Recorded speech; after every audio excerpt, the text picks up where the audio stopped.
So good evening to everyone who's watching on Mad River Valley TV. My name is Kathy Cadwell, and I'm a teacher here at Harwood Union High School, and we're here in the Harwood Library because tonight we're going to have a fabulous community event. We're hosting a Socrates Cafe with our wonderful guest, Christopher Phillips, who will be here with us this evening. He spent the whole day at Harwood Union High School working with students and teachers, and we're offering this event up to the community so that you can come virtually, and it really is a school community partnership, this Socrates Cafe event that we're having. And our Harwood Union High School Library is co-sponsoring this with the Waterbury Public Library and with the Joslin Library, which is the public library in Waitsfield. And we really feel that this sort of offering where we invite community members to come and talk about timeless and timely questions or essential questions of our democracy is really important. It's important for young people to engage in the life of the polis, to engage in civil discourse, and that's really the role of libraries, I think. So I have been working to organize this with two wonderful people who are here with us, Judi Byron from Waterbury and Joy Worland from the Waitsfield Library. So maybe you could tell us a little bit about how we've worked together to come up with this idea, to co-sponsor, to publicize, and then hold this event tonight. And then Chris will ask you some questions about your wonderful work. Well, what's exciting is I am the adult program coordinator at the Waterbury Library and started in February, and one of the first things I did with my team was to brainstorm, and one of my ideas was a Socrates Cafe, and it's not like I got shut down, but they were like, oh, we don't want to step on Harwood's toes kind of a thing, which to me, questioning isn't about stepping on anybody's toes. It's about asking those questions to find out, do you really believe what you say you believe, and to kind of poke at things, to examine, and as we've talked about, every question leads to a question and so forth. So it was very cool to get your email shortly thereafter asking if we would work with you with having a community-wide event, because the library really is for everyone.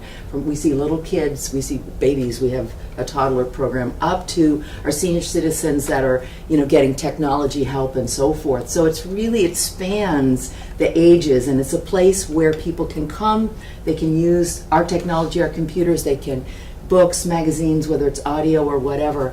And so my role as an adult program coordinator is to make things happen, whether it's from composting or what we're doing now.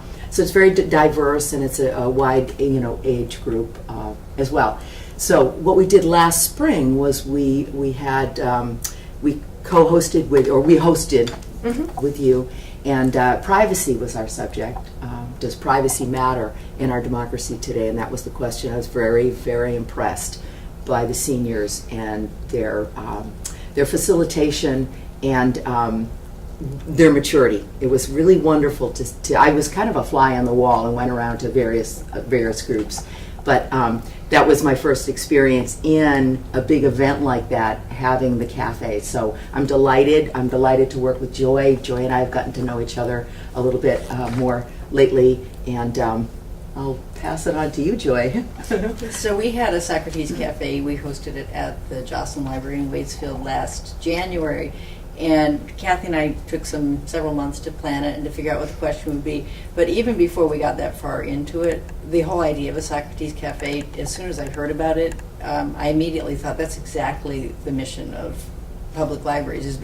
It has some parts of lifelong learning, it has intergenerational things, it has expanding your thought process, learning from other people, and it was this great opportunity to have people of all different ages talk to each other. And I also love that it was led by young people, so instead of it being like, there are so many situations where it's older people sort of teaching to or instructing, telling younger people what to do. If anything, it was a little bit the other way around. They didn't really tell us what to do, but they were leading it, and they were sort of pushing it ahead and motivating the conversation. And one of the things that it's always been my mission since I became a librarian was to get that kind of intergenerational dialogue happening. It's pretty challenging to do. Libraries traditionally do have that mission, but almost every library that I know of, does a lot for little kids and it does a lot for seniors. And then there's about a 40-year age span in there where it's really, really challenging to get people in. So I was thrilled that Kathy came with that set of people. And then along with them, they brought their parents, who were a generation that also doesn't necessarily come in as much either. So we had this overflowing building of people really of all ages. We had There was- 93 We had people. 93 people at that. We had to borrow another building to branch out into other groups. We probably had a 60 or 70-year age span, and just a very deep conversation that went in a lot of different directions. Our question that we did was, why are we so afraid of people who are different? It was last January. Just think about that, January 2017. It was January 30th, so whatever had happened, just a week or two before that, had people thinking a lot as we've continued to think about that question. And I think even between the election and the inauguration last year, people began to think about that in a different way. So it couldn't have been a more strong question for people to discuss at the time that we did it. And we're really lucky tonight because this work, these community dialogues that I've been doing for 7 years have really been inspired by your work, by Chris Phillips's work. I initially started doing this as part of my philosophy class, and it's just grown, and Chris and I were in contact with each other. And so to have you here in person to work with our kids during the day today and to host this event tonight, it's really a treat. So maybe you could just tell us a little bit, and for the viewing audience, people who can't be here tonight, how you're a professional philosopher and you do this for a living, is hosting conversations about things that really matter. Well, I like, first I need to say that I think libraries are the great bastions for democratic inclusiveness and participation. If you go to our SocratesCafe.com site that has a drop-down list of all of our groups, the preponderance of them are at libraries. And I think there's a reason, because it's a place where everybody from nearly every walk of life feels comfortable. We hold lots of these at cafes, and many people don't feel comfortable coming in a cafe, but they do a public library. And the other thing is the intergenerational aspect of this is so special, and it's something that I have striven to achieve for over 20 years now, but they're few and far between, the gatherings that really are meant to bring together children of all ages, where we're all looking at questions with those childlike, by no means childish questioning lenses. And so that to me is particularly thrilling, that that aspect of it is taking place here, and that we just sort of, it can be transformative as we see one another, different ages, but fellow human beings with our different stores of wisdom and perspectives. And so that's really the combination of doing this at a library and intentionally bringing together people of different ages is, to me, the hallmark of a vibrant democracy. And it's just thrilling to be invited here to be part of this. Kathy, what made you sort of so enthused about? Oh, because You've been doing this a long time. Yeah. But not as long as you have. I'm as a teacher, I'm all about asking questions. Right. And I've tried to really work to transform teaching and learning to have it be about the questions rather than the answers. And in my personal classroom practice, I really focus on questions and encourage kids to try to work together collaboratively to unpack the meanings and the unexamined assumptions behind text, and to ask questions. And I always think that the most successful classes or the most successful dialogues are ones where you come away with more questions rather than answers. And tonight we're going to be talking about a really interesting question that we had brainstormed in advance. Is, how do we balance freedom and security in our democracy?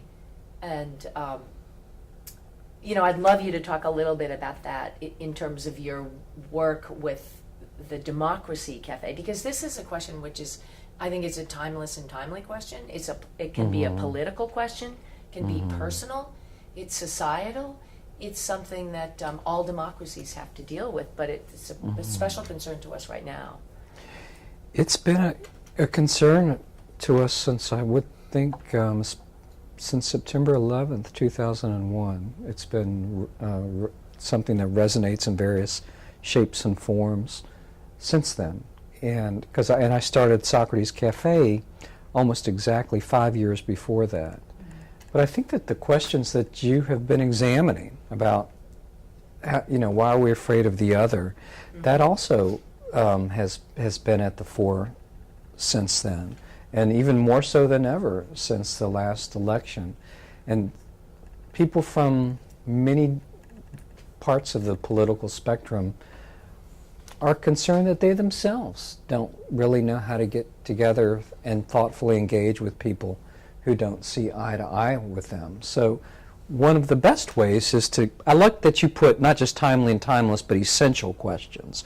Questions that make life more worth living for everybody by simply engaging with people. Entertaining that question in and of itself can be one of the ways that we become more open to others and realize they're not the other, but they just are people who have approached things different ways because of different stories, different experiences that they've had. But it chips away at barriers that otherwise would keep us from bridging the chasm that exists between one person and another. And you've traveled all over the world doing these dialogues. Name some of the places that you've gone. I heard you mention earlier today Soweto, Guatemala. Yes. In fact, I was just with some students from South Africa at Harwood University on Thursday when I was visiting with Cornell West, and they had known of my work in South Africa.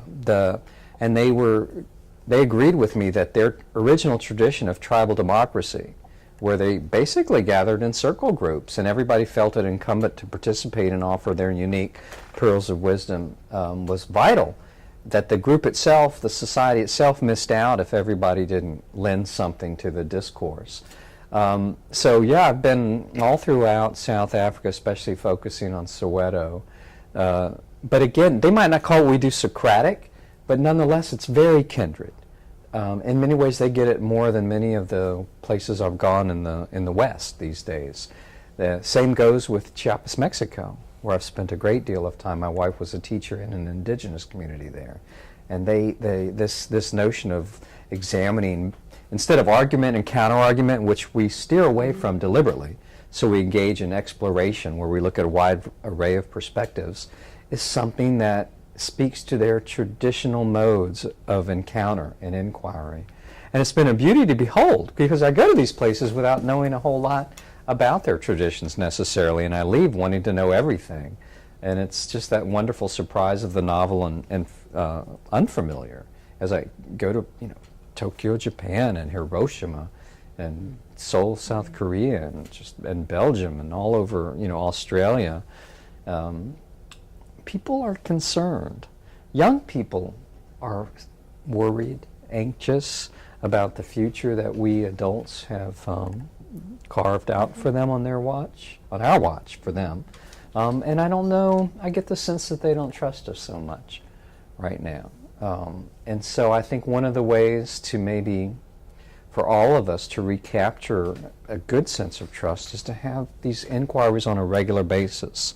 And so it's very thrilling to me to have hundreds of these groups now, not just in the U.S. but the world over. I wish someday I could bring all of y'all together. Wouldn't that be something? Like the Athenian Assembly. It would be just something. But you started this work, so... I did. It is exciting, and we've been planning this for a long time. I mean, the four of us, through emails and phone calls. And I think you had a busy day today. Chris was Very at Harwood fulfilling. all day, as I was saying, meeting with individual classes, and every single junior at Harwood.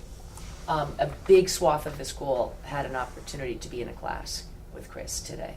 It's because we were trying to say, how can we expose your work to as many kids as possible?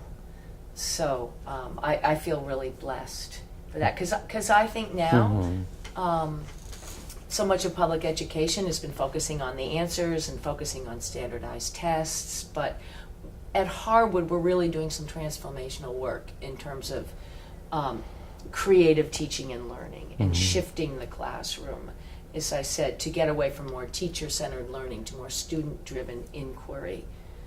So this just fits so nicely. Can I just into add that. that there's a distrust, I think, the other way too, Mhm. as the Yes, parent absolutely. of two teenagers. I mean, and just from having done some teaching and stuff and being at the library, especially when I worked at a school library, surprisingly how some of the adults there, they kind of didn't really like teenagers that much, it seemed like, or they didn't trust them, or they thought they were going to be too loud, or they were, you know, and so one of the things that was really cool about the cafe at the public library was that some of the people who are sometimes not around people that age got to see them in this very positive situation, and being leaders and being thoughtful and being articulate.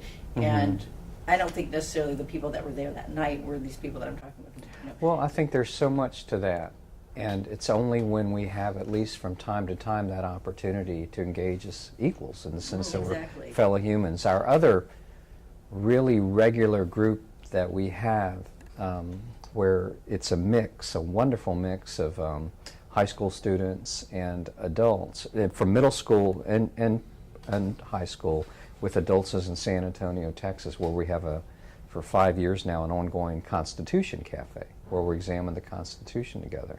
And adults just leave with a much different sense of the potential of young people than they did before they came and engaged with them. And so that element that Kathy so eloquently stated, it's transformative. Even if you leave with the same or more entrenched in your own view at the end than at the outset, just the fact that you had that opportunity and that you really opened yourself up to other ways of world viewing and world making, you never leave unscathed in the best sense of the term. And it can enhance relationships, I think.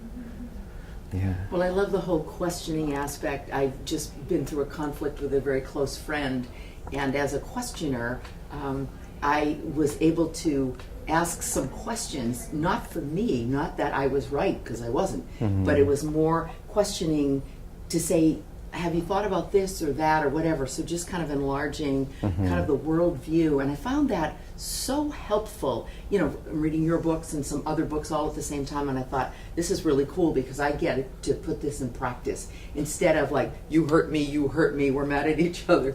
You know, we were able to dialogue. It was through Right. email mostly. Yes. I mean, long emails, but we worked out our conflict, and it was because of these questions. We could ask questions, and I think it's beautiful because it isn't about, you know, we talk about this discussion and debate kind of a thing, and there's my way or the highway, or you disagree with me, therefore you're the other, you know, kind of what we were talking about. But this acceptance piece, you know, I want to know what you think and why do you think that way? You know, that's really important. You think that way because of your life circumstances and situations and so forth, and you know, and then I get to understand you a little bit more, you know, and it fosters peace and it fosters love.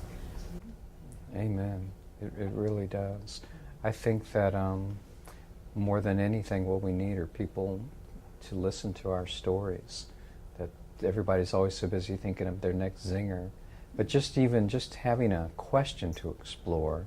That's not a yes or no question, but that's more open, not just open-ended, but just has a timely and timeless aspect to it. I think also like some ambiguity to it, like living with ambiguity too, and the fact that, like, I know at the small group that I was at, we didn't come up with any answers really. You know, we left, as she was saying, you know, with maybe more questions than we had, but with a certain comfort level of ambiguity, which we might not have before.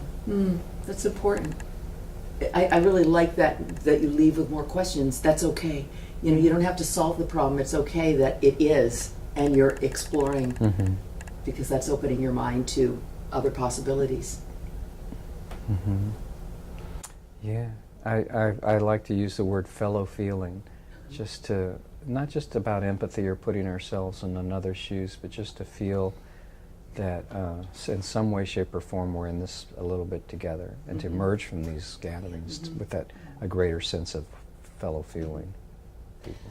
I love that, because what I say to my students, I say, you know, we're all on this small planet spinning through space, trying to figure it out, right? Yeah. Okay. So I'm Kathy Cadwell. I'm a teacher here at Harwood, and I want to welcome you to our community Socrates Cafe. We have a special guest tonight, the author, I like to say world-renowned philosopher, who travels around the world asking questions and holding dialogues, Christopher Phillips. So a special welcome to you.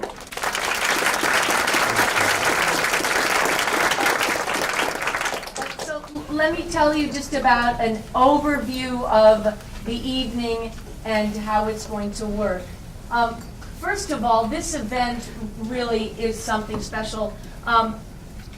One reason, having Chris here, coming all the way from Mexico to facilitate this dialogue, but it's a continuation of the school community partnerships that we've started with this dialogue work. And this event is really co-sponsored by 3 libraries, by the Waterbury Public Library, by Judi Byron, who works as the outreach coordinator, by the Joslin Public Library, which is in little downtown Waitsfield, and then the library that you're in, the Harwood Union High School library. I happen to believe, as a history teacher, that the public libraries and schools represent the bastion of democracy. They're the hope for democracy, free and open thought and exchange. And it's really not myself that put this together. This is a joint effort of the town libraries and the Harwood Library. So I would just like Judi and Joy and Megan, would you just come up? I have a little gift for you. These are our community librarians.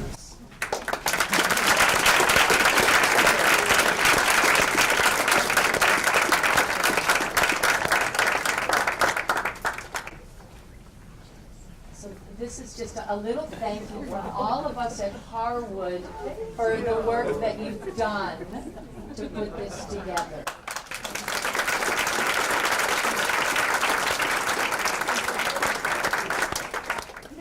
These sorts of events are important for a number of reasons. One, because we like to think what we do within these hallowed halls of Harwood is important, but it's really not for school, it's really for life. It's really what goes on beyond the classroom. So the more opportunities that we can create with these school community partnerships, the more authentic learning is, the more meaningful it is, and the more opportunities that we can give students leadership opportunities in the community, the better. So this is an example of an evening like this. You might have heard some other students on WDEV earlier, or late last week. We had some students interviewed. This is being filmed. Ivan is here filming from Mad River Valley TV. We have reporters from the Valley Reporter and from the Waterbury Record here. So I could warn you to behave yourself, but I really don't want people to behave themselves in such a way that you can't delve into the question that we're going to talk about this evening. And the question is, how do we balance freedom and security in our democracy today? I'm really not going to speak a lot tonight. I'm going to turn this over to Chris. But just to say that in my work in the last 35 years teaching high school, I've really become convinced that it's essential for in our democracy to have civil discourse and to teach young people how to work together collaboratively to seek a deeper meaning of a problem or a question. And when we look at the role models that we have in the world at large, I don't think it's particularly heartening in terms of role models that are out there for people who want to have meaningful conversations, to learn how to disagree without being disagreeable, to learn to ask deeply probing questions, to understand other people's perspectives. The point of these dialogues, and if you've been to one before, I want to welcome you back, they're kind of addicting, is really not to come away with answers, but to raise questions. And this is a topic that will pull up lots of personal stories, personal perspectives, to learn to listen to each other, and to learn from each other. That's really what these evenings are about. I think democracy depends on this sort of civil dialogue. And it's going to be a fun evening. Chris is going to chat for just a little bit with us. I'm going to invite him to tell us about what he's been doing recently, talk about this question, and then we're going to break into small discussion groups for about 45 minutes. Each of those are going to be led by student facilitators. And then we'll come back and gather for a debriefing for the end of the evening. So, without further ado, Christopher Phillips I could talk about for a long period of time. He is the author of numerous books, some of which I use in my class. Socrates Cafe, 6 Questions of Socrates, Socrates in Love, Philosophy of Childing, Constitution Cafe, Jefferson's Brew for a New Revolution, and maybe a forthcoming book in the future. But welcome, Chris. Thank you for coming to Harwood.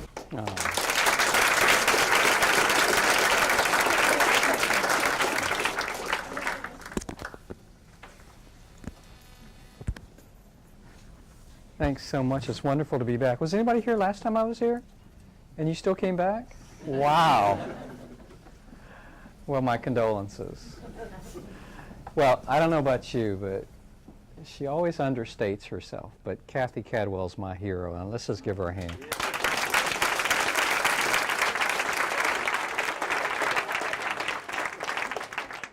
Really and truly. If you go to our nonprofit website at democracycafe.org and you go to our worldwide directory, hundreds of groups around the globe. The latest one of the latest ones just started in Saudi Arabia.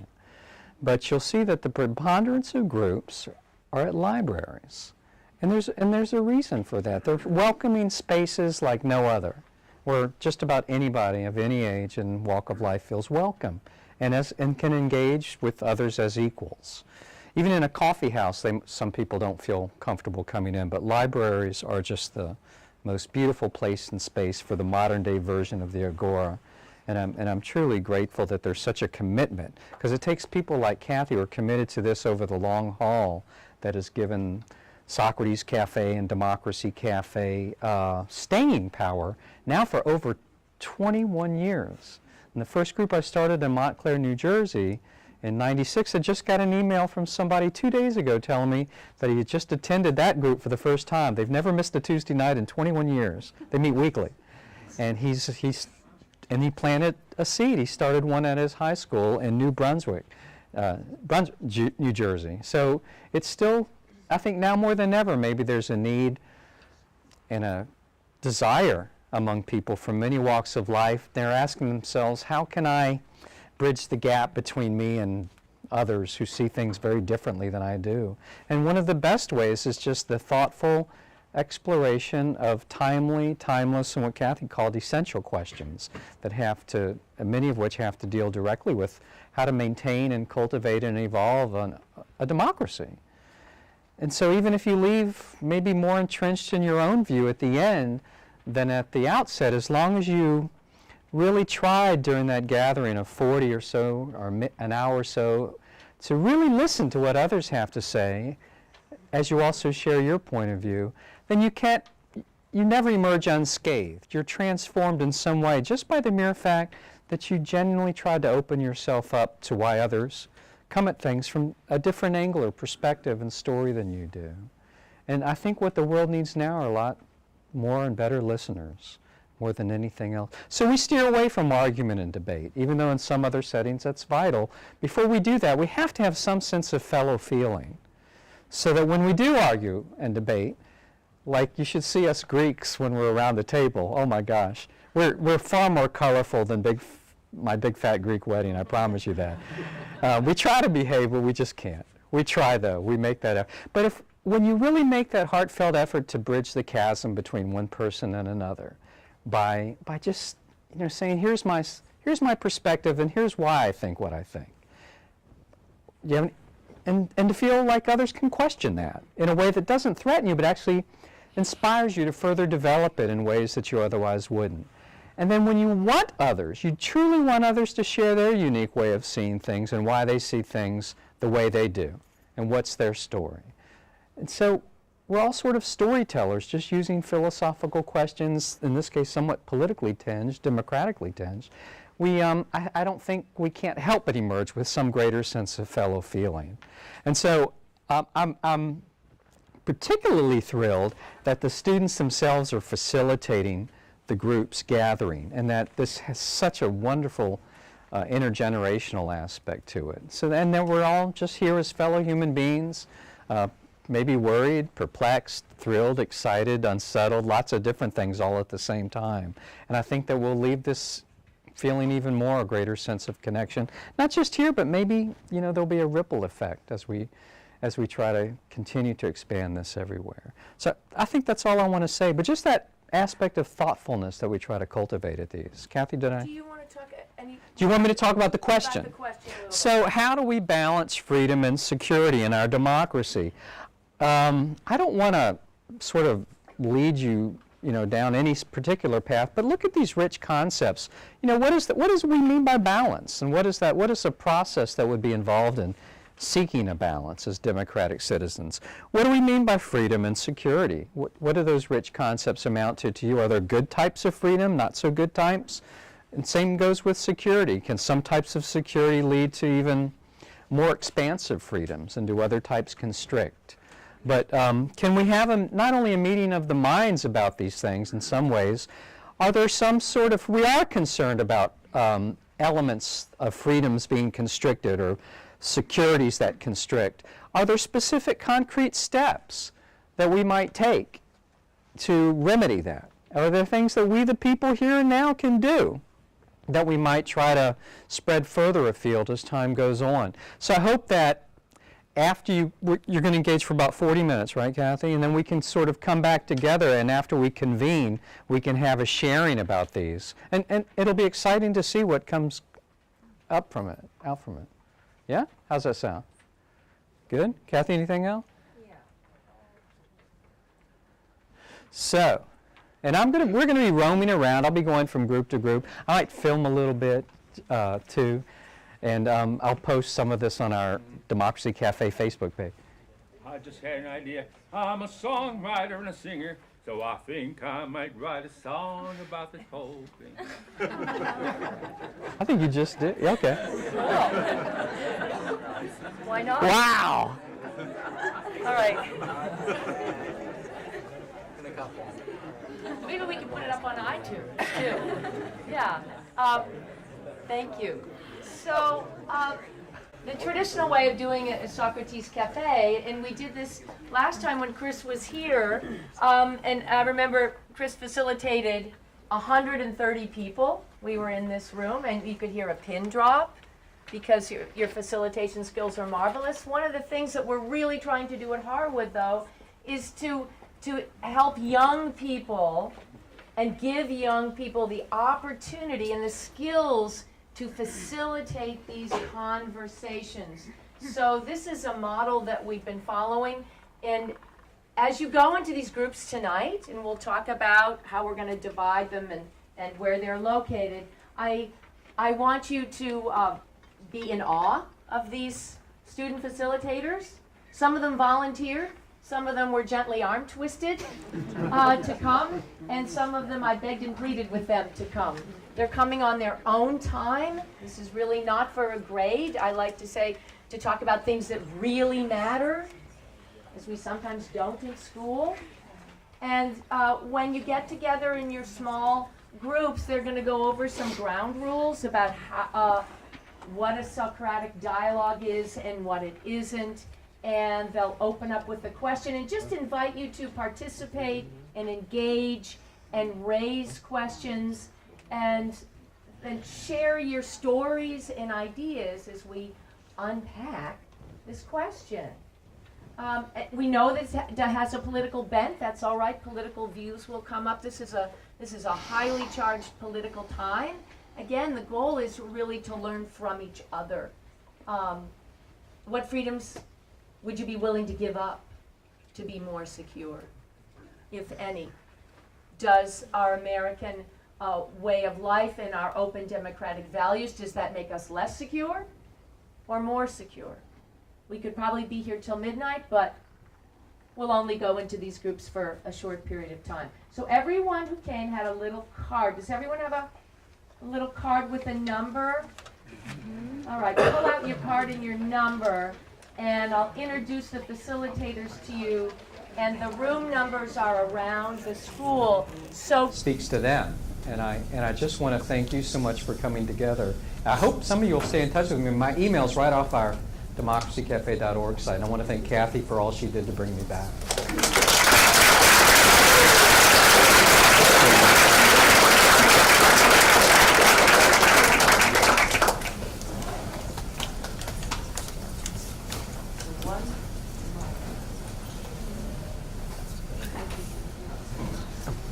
So just some final thoughts. I think as we listen to each other talk here, even from the beginning of the evening to now, there's a sense of intimacy, of listening to each other's stories. It takes a lot of courage. I mean, people have shared personal stories in a public venue, and I think now, oftentimes we live in a world where people look down. They look like this. This is looking up. This is building community. People looking at each other rather than at a screen. People listening to each other rather than typing or putting in earbuds, which really close us off to the world. I think these are powerful conversations. I believe these are essential conversations. And the comment about not looking to government to solve problems, there's power in community. There's something very enthralling and powerful about having these community conversations. And I think that comes from Aristotle. All human beings have the desire to know, to question, to be together, to figure this out. I don't think we do enough of it. I feel lucky that I live in a community and work in a school that honors these conversations, that there are libraries in our community that honor these conversations, that there'd be 142 people and all these young students who are here after hours. You could be doing this, but you're not. For these moments, at least, that's our reward.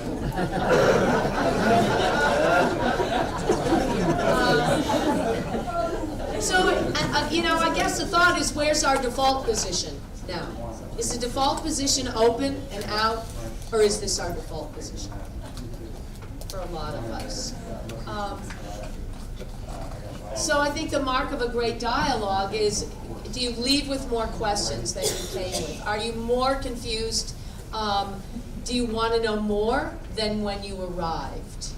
I think that's the mark of a great dialogue. And I'm grateful to you all for coming.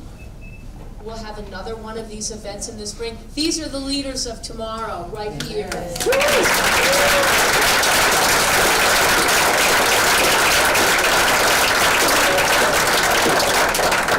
So go out and keep changing the world and make it a better place.